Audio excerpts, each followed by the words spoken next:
कितने सारे मैसेज चल रहे हैं, माफीनामा, शबे बारात, कोई गलती हो गई हो तो माफ कर देना।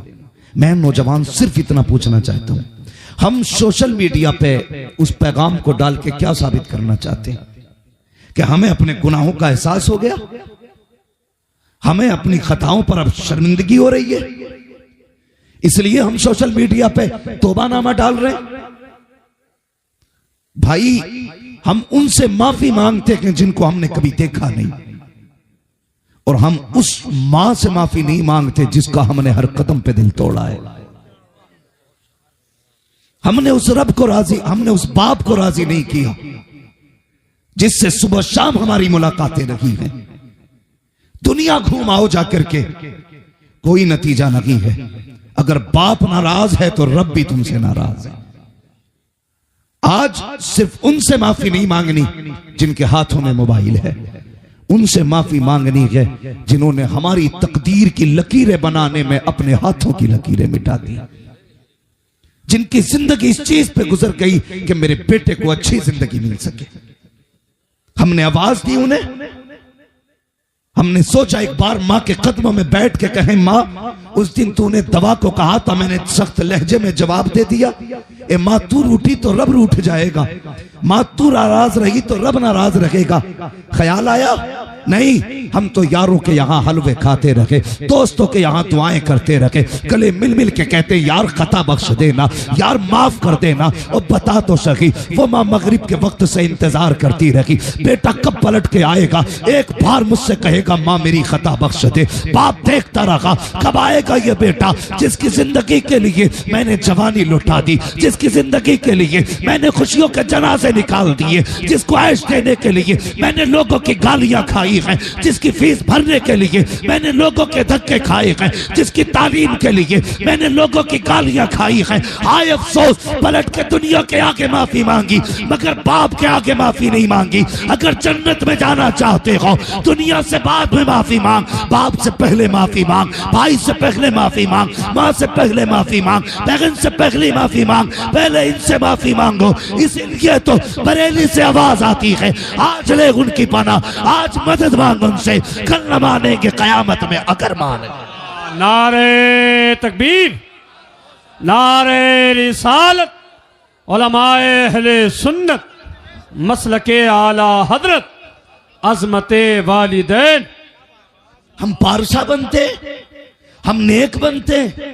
नहीं नहीं नहीं, मैं दिल दुख गया हो भाई, तेरे साथ रहता हूं तो माफ कर देना। यार तूने उससे माफी मांगी जिसका जिंदगी में तुझ पे कोई एहसान नहीं है। कभी उस बहन से भी माफी मांगी जो 18 साल तुम्हें मां बन के रोटी बना के खिलाती रही? कभी उस बड़े भाई के आगे भी खड़े हुए गर्दन झुका के जिसने पूरी जिंदगी से लिए मजदूरी की कि छोटे भाई के हाथ में कलम आ सके? मांगी उससे माफी? कहते नहीं, मुझे उससे बोलने का मतलब नहीं है, शरीक है वो मेरा, क्यों मांगू माफी? मैं बड़ा हूं और वो छोटा है, मैंने उस पर कोई एहसान किया या नहीं किया, माफी नहीं मांगनी। खुदा के बंदे, अगर रब को राजी करना चाहता है तो पहले टूटे दिल जोड़ ले। हाँ, ये कड़वी बातें हैं, शायद तुम्हें कोई जन्नत का सर्टिफिकेट दे जाए, मैं सर्टिफिकेट देने नहीं आया। मैं आईना हूं, दिखाऊंगा दाग चेहरे के, जिसे खराब लगे सामने से हट जाए। पहले रूठे लोग मना लो। एक बहन से सिर्फ इसलिए लंबी नाराजी हो जाती है कि उसने बेटी के रिश्ते वक्त हमसे बात नहीं की, जब उसने बेटे का रिश्ता किया हमसे पूछा तक नहीं, इसलिए बहनों से रूठ के बैठ गए इतनी सी बात पे। और 18 साल तुम्हें मां बन के पालती रही, उसके एहसानों का बदला कुछ नहीं। खुदा जिसे बेटी देता है उस पे भी एहसान करता है, और जिसे बहन देता है उस पे भी खुदा एहसान करता है। कहानी नहीं हर घर की। आज कितनी बहनें रो रही होंगी कि त्योहार पे भाइयों ने नहीं पूछा, भाई ने नए कपड़े पहने, खुशबू लगाई, चौराहे पे बैठ के कहता माफ कर देना यार, तेरे साथ 3 साल दोस्ती के पूरे हो गए। वो खुदा के बंदे, जिसके साथ 3 साल गुजारे उसके आगे हाथ जोड़ रखा है, जिसने तेरे बुरे वक्त में तेरा हाथ थामा उसके आगे हाथ जोड़ने तैयार नहीं। हम कितने खुद गर्ज होते जा रहे हैं, जानते हो? फरमाया गया अल खल्क व अयालुल्लाह, ये जितनी मखलूक है अल्लाह का खानदान है। किसका? जोर से बोलो, किसका? ये सारी मखलूक अल्लाह का खानदान है।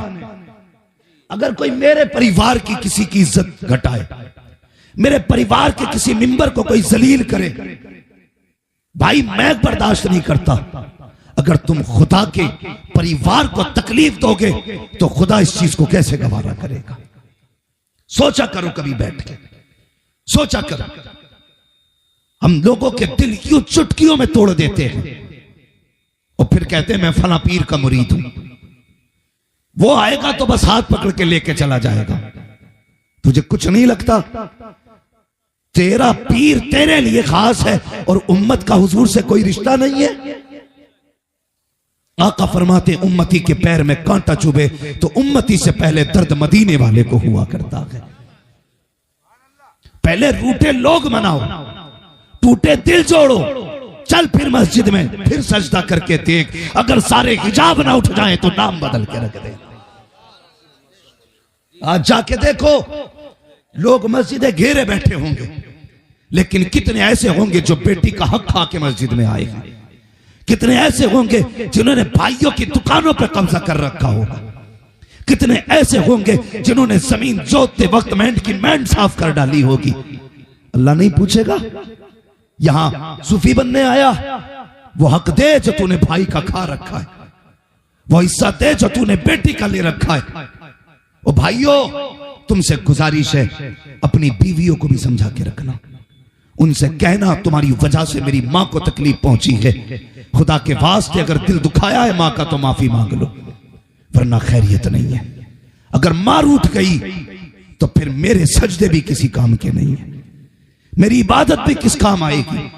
कहो ना इन बीवियों से, बेटियों से, माँ की इज्जत किया करो। आज बात बात में कह देती है ये तेरी माँ है, मेरी माँ नहीं है, इसकी इज्जत मैं नहीं करूंगी, तुझे करनी है तो कर। ए मेरी बहन, मेरी बेटी, तू भी कान खोल के सुन ले। मेरे नबी ने कहा था औरतों ज्यादा से ज्यादा सदका किया करो, मैंने तुम्हारी तादाद को जहन्नम में सबसे ज्यादा देखा है। अल्लाह अकबर मुस्तफा फरमा रहे हैं बेटियों ज्यादा सदके किया करो, लेकिन औरतें इतनी ही ज्यादा बदसन होके बैठी है, इतनी की ज्यादा गफलत में डूब के बैठी है। ए मेरी बेटी ख्याल रखना, सास सास होती है, तेरी जन्नत तेरे शौहर के कदमों में है और तेरे शौहर की जन्नत तेरे सास के कदमों में है। अगर तूने अपने शौहर को सास से दूर कर दिया तो सिर्फ सास से दूर नहीं होगा, वो जन्नत से दूर हो जाएगा। अगर वो जन्नत से दूर होगा तो खुदा तुझको तेरी जन्नत से दूर फरमा दे। नारे तकबीर, नारे रिसालत, उलमाए अहले सुन्नत, मसलके आला हजरत, नारे तकबीर। माशाअल्लाह हजरत अल्लामा मौलाना मुफ्ती अब्दुल क़य्यूम साहब क़िबला तशरीफ फरमा हो चुके हैं। बस मैं कुछ देर ड्यूटी करूं, फिर माशाअल्लाह हजरत ही की गुफ्तगू होनी है। तवज्जो है सारे लोगों की। समझाओ बेटियों को कि सास की इज्जत करें, कदर करें। क्या है सास? जानते हो शौहर की बीवी क्या होती है? हजरत हलीमा सादिया रज़ी अल्लाह तआला अन्हा 60 साल की उम्र शरीफ में हुजूर के घर तशरीफ लाई। किस उम्र में? 60 साल उम्र हो चुकी थी, तशरीफ लाई। मेरे नबी की प्यारी ज़ौजा उम्मुल मोमिनीन हजरत खदीजतुल कुबरा रज़ी अल्लाह तआला अन्हा। ये कौन खदीजा है? जानते हो सारी कायनात पे इस्लाम का एहसान है, लेकिन खदीजा वो है जिनका इस्लाम पे एहसान है। ये वो खदीजा है, जब हुजूर की निकाह में आई थी तो आपके कपड़ों में जो तार थे वो सोने के थे, सब कुछ इस्लाम के लिए लुटा दिया। विसाल हुआ तो 16 पैबंदों वाला सूट पहने हुई थी, जिंदगी नाम कर दी इस्लाम के। ये हजरत खदीजा है। हजरत हलीमा आई तो खड़ी हो गई, दौड़ लगा दी, इधर से उधर, इधर से उधर, फारिग हुई, खड़ी हुई। मेरे हुजूर ने फरमाया खदीजा बैठ नहीं जाती? क्यों नहीं बैठी? तो जुमले सुने, कहती या रसूल अल्लाह, ये मेरे महबूब की मां है, ये मेरे महबूब की माँ है। आका इसलिए नहीं बैठ रही हूं कहीं ऐसा ना हो अगर ये पानी का हुक्म दे मुझे उठने में ताखीर हो जाए, कि इसलिए नहीं बैठ रही हूं कहीं ये किसी काम के लिए कहें उठने में ताखीर हो जाए। आका इसलिए खड़ी हूं इनका इशारा मिलते ही खदीजा काम कर डाले और बता तो सकी अगर खदीजा को सास की इतनी इज्जत प्यारी है तो तेरी जैसी बेटी को सास की कितनी इज्जत प्यारी है।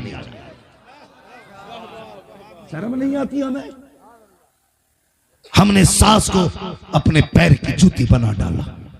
और शौहरों से भी गुजारिश है, हां सारे शौक बीवी के ही ना पूरा किया करो, अम्मा की भी कुछ जरूरतें पूरी कर लिया करो।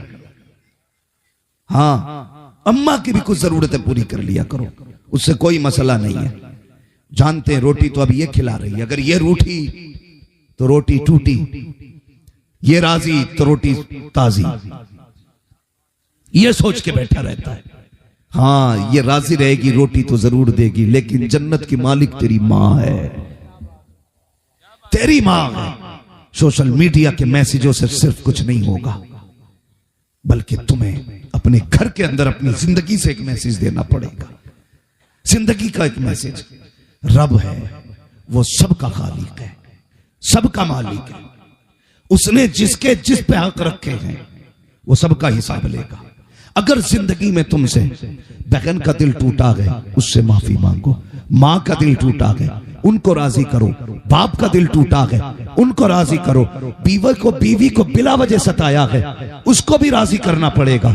वरना याद रखना बीवी को पैर की जूती ना समझना, इसको अपने तलवों की धूल ना समझना, ये तेरी शरीक हयात है, तेरी हम सफर है, तेरे साथ जीने मरने के वादे लेकर के आई है। अल्लाह अकबर, इनको पैर की जूतियां ना समझना, इनके साथ भी इंसाफ करना। मेरे हुजूर ने फरमाया था तुम में सबसे बेहतर वो है जो अपने घर वालों के लिए सबसे बेहतर है, और मैं तुम में सबसे बेहतर हूं अपने घर वालों के लिए। और मुझे बता तो सकी तुम में सबसे बेहतर वो है जो अपने घर वालों के लिए बेहतर है, लेकिन हमारा जिंदगी का मामूल देखिए, अल्लाह अकबर, हम ये समझते हैं जिसने बीवी को डरा लिया वो सबसे बड़ा मर्द है, जिसने उसको रुला दिया वो सबसे बड़ा मर्द है। नहीं, खुदा की कसम याद रखना, जब कयामत के दिन हिसाब की बारी आएगी, नमाज के बारे में तुझसे पूछा जाएगा, ज़कात के बारे में तुझसे पूछा जाएगा, हज के बारे में तुझसे पूछा जाएगा, तेरे अमाल के बारे में तुझसे पूछा जाएगा, लेकिन जब बीवी का हिसाब लिया जाएगा तो तेरी बीवी के बारे में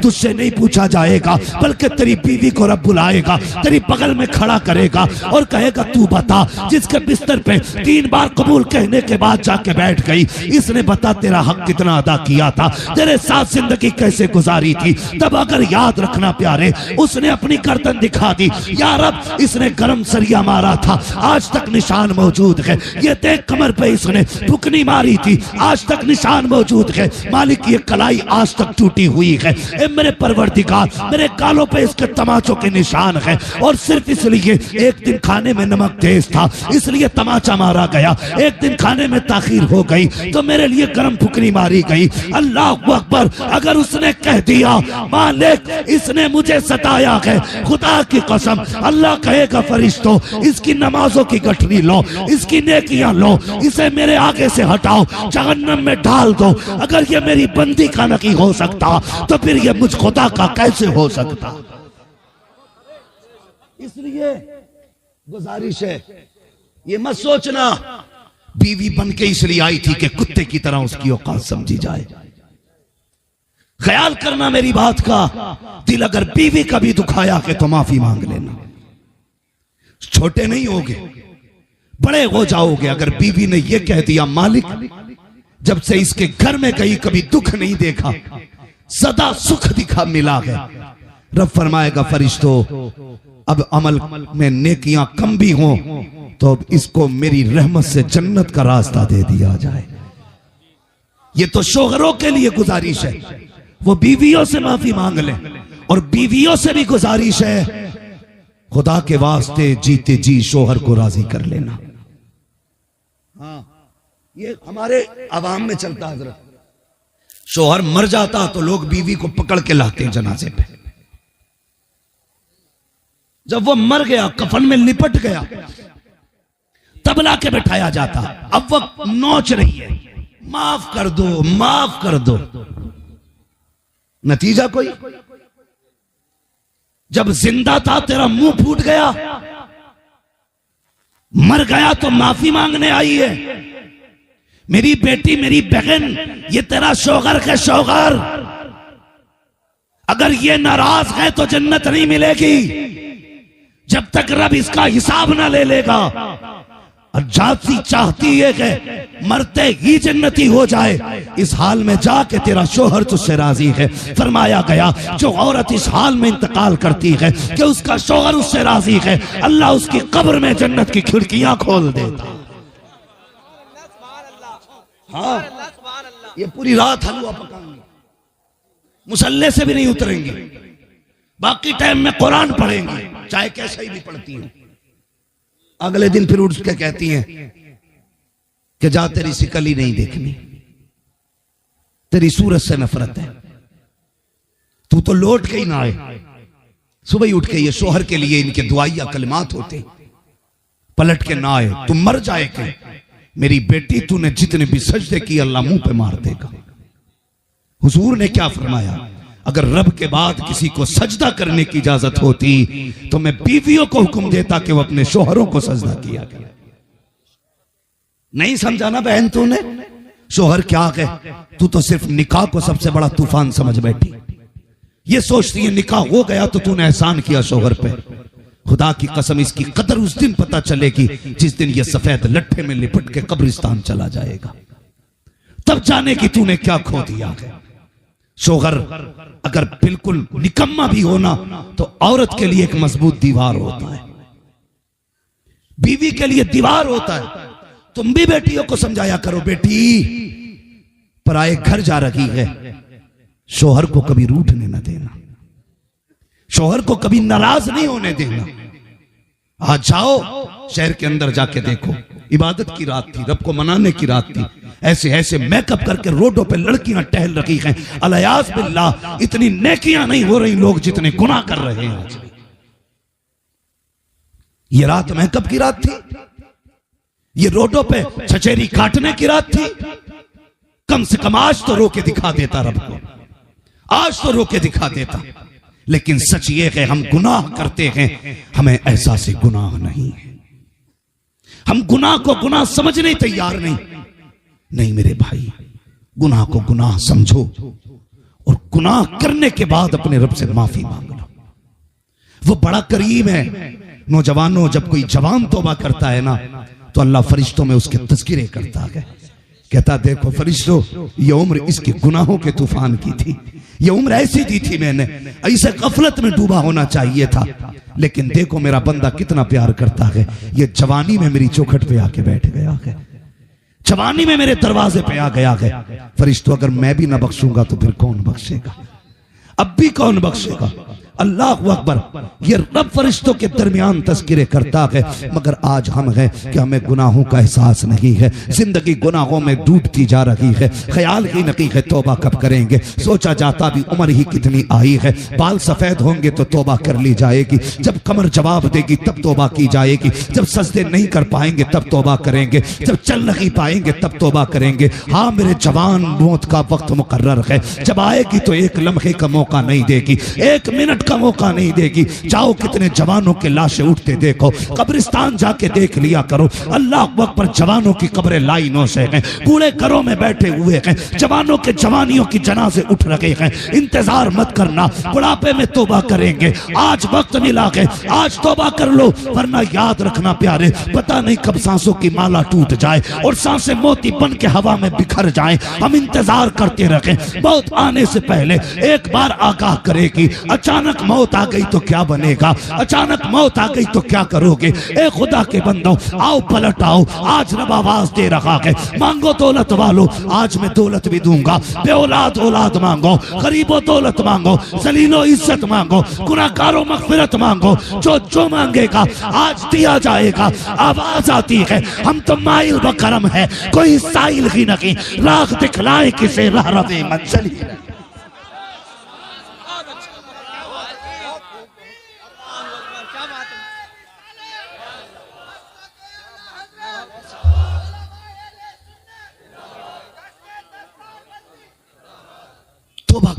से, तौबा करो। बाइक पे नहीं घूमना है आज, नहीं जाना हमें इधर से उधर। या तो इस महफिल में बैठेंगे या फिर खुदा के घर में बैठेंगे। आज अपने रब को मनाएंगे, हम अपने रब को मनाएंगे। कुरान कहता है, या लहजा देखो कसम खुदा की, इस लहजे पे कुर्बान हो जाए। या अय्युहल इंसान मा गर्रका बिरब्बिकल करीम। कसम खुदा की, सोच भी नहीं सकते माँ बेटे से रूठ जाए, इस प्यार से तो वो भी आवाज नहीं देती। बाप नाराज हो जाए बेटे से तो इस प्यार से तो वो भी नहीं कहता जिस प्यार से तुम्हारा रब बुला रहा है। उसका लहजा देखो, कसम खुदा की, लहजे पे मिटने को जी चाहता है। कहता या अय्युहल इंसान मा गर्रका बिरब्बिकल करीम। इंसान बताना किस चीज ने तुझे अपने रब से गाफिल कर दिया? वो क्या है जिसने तुझे धोखे में डाल रखा है? क्या सोचता है ये ऊंची इमारतें बचा लेंगी? देख मैंने तुर्की में 40 सेकंड में तबाही मचा दी, कोई बचाने नहीं आया था। तुझे क्या लगता है ये हुस्न बचाएगा, जवानी बचाएगी? देख मैंने हट्टे कट्टों को तुर्की में 40 सेकंड के अंदर मिट्टी में मिला दिया, कोई बचाने नहीं आएगा। और सुन, लोटा तेरा रब वो है कि उसी मलबे से 12 दिन के बाद भी जिंदा निकाल देता है। जहां साइंस थक के बैठ जाती है कि 4 दिन के बाद बंदा जिंदा नहीं रह सकता बिना पानी और खाने के, 5 दिन में मौत आ जाती है, 12 दिन के बाद उसने जिंदा निकाल के बता दिया, तेरी अब भी समझ में नहीं आया, जिंदगी भी मैं देता हूं, मौत भी मैं देता हूं। नारे रिसालत, हजरत अल्लामा मुफ्ती हम्मा साहिब किबला। नारे तकबीर, नारे रिसालत। वो कहता या अय्युहल इंसान मा गर्रका बिरब्बिकल करीम। तुझे पता नहीं तेरा रब कितना करीम है? नहीं जानता तू? सुन, मैंने मां के पेट से जन्ने वाले बच्चे को जिंदा निकाल दिया। एक जवान 5 दिन के बाद निकला। उससे पूछा कैसे बचा? उसने कहा भूख लगती थी, कोई सफेद लिबास में आता था, भूख लगती थी तो खाना भी लाता था, प्यास लगती थी तो पानी पिलाता था। कौन था ये? तो मैं कहता हूं हमको तो हर लिबास में आते हो तुम नजर, धोखा वो खाए जो तुम्हें पहचानता ना हो। कौन आया देने के लिए? तो बरेली वाला कहता है कौन देता है, देने को मुंह चाहिए, देने वाला है सच्चा हमारा। ये बरेलवियों की महफिल है, चकड़ालवियों की नहीं, जुब्बाइयों की नहीं, मवालियों की नहीं, बाबाइयों की नहीं, नाम निहाद सूफियों की नहीं, बरेलवियों की महफिल है। जो कहते हैं हम खुदा परस्त हैं, हम कहते हैं तू खुदा परस्त नहीं, हम ही खुदा परस्त हैं। हाँ, बरेलवी असल खुदा परस्त है। कहते कैसे जी? मैं कहता हूं तुझे नहीं पता, पढ़ किताब है। जब तुम हम्द करते हो अल्लाह की, कैसे कहते हो? कैसे कहते हैं उसको? जिसने बकरी गाय बनाई, खाने को दी दूध मलाई, अल्लाह की रब है, अल्लाह की दाता, उससे हमारा सबका आना था। ये जब मकाम हम्द में आते हैं तो कहते हैं अल्लाह ने गाय बनाई है, अल्लाह ने बकरी बनाई, उनने दूध मलाई दिया। ये ऐसे हम्द करते हैं। और बरेली वाले कैसे हम्द करते हैं? कहते हैं वही रब है जिसने तुझको हम तन करम बनाया, हमें भीख मांगने को तेरा रास्ता बताया। तुझे हम्द है खुदाया, तुझे हम्द है खुदाया। वो कवारी पाक मरियम व नफख्तु फीह का दम है अजब निशान आजम मकरा मिना कजाया। वही सबसे अफजल आया, वही सबसे अफजल आया। तुझे हम्द है खुदाया, तुझे हम्द है खुदाया। आओ, मैं तो कहता हूं बैठ बरेलवियों की महफिल में, कसम खुदा की, अकीदा और तकदीर दोनों ना बदल जाए तो बात करना। हाँ भाई, हमारा रब बड़ा करीम है, बड़ा करीम है। सोचो तो सही, शबे कद्र उसने दी, शबे बारात उसने दी। ये तोहफे क्यों मिले? क्या ये तोहफे पहली उम्मतों के पास थे? नहीं ना, ये तोहफा सिर्फ हुजूर की उम्मत को मिला, सिर्फ हुजूर की उम्मत को। क्यों? हुजूर कहने लगे या अल्लाह मेरे मालिक, मेरी उम्मत की उम्र 60 और 70 के बीच में होगी। पहली उम्मतों की उम्रें 1-1000 बरस हुई है। ए अल्लाह, जब मेरी उम्मत 60 साल जिएगी तो जाहिर है इबादत भी 60 साल की होगी। क़यामत में आएंगे तो ईसा की उम्मत के पास नेकियां ज्यादा होंगी, मेरी उम्मत के पास नेकियां कम होंगी। रब ने फरमाया महबूब दिल छोटा ना कर, मैं तेरी उम्मत को शबे कद्र दूंगा। एक रात जागेगी, मैं उसे हजारों रातों का सवाब दे डालूंगा। अब जोड़